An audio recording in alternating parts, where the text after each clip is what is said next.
এই গণভোটের কোনো আইনগত ভিত্তি নাই।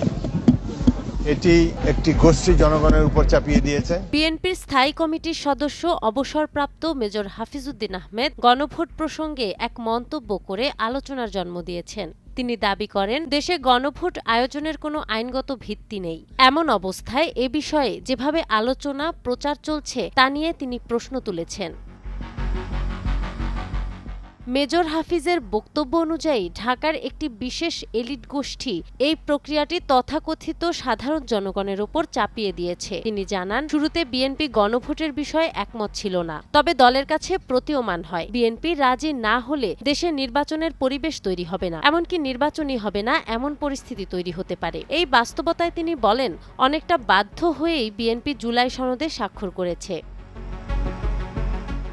সংবিধান সংশোধনের প্রসঙ্গ টেনে মেজর হাফিজ বলেন, সংবিধান সংশোধনের মতো গুরুত্বপূর্ণ কাজ জনগণের ভোটে নির্বাচিত প্রতিনিধিরাই করতে পারেন। তার মতে, দেশ এখনও এ ধরনের ব্যবস্থার জন্য প্রস্তুত নয়। তিনি আরও যোগ করেন, যে পদ্ধতিতে গণভোটের প্রচার চালানো হয়েছে তার মধ্যেও নানাবিধ বিভ্রান্তি রয়েছে। এই নিয়ে স্বাধীন বাংলাদেশে মোট ৩ বার গণভোট হয়েছে, তবে এবার সরকার গঠনের পর বিএনপি নেতাদের এমন বক্তব্য সংবিধান সংস্কারের ভিত্তি নিয়ে নতুন করে আলোচনার জন্ম দিচ্ছে। নাহার বৃষ্টি, টাইমস টুডে।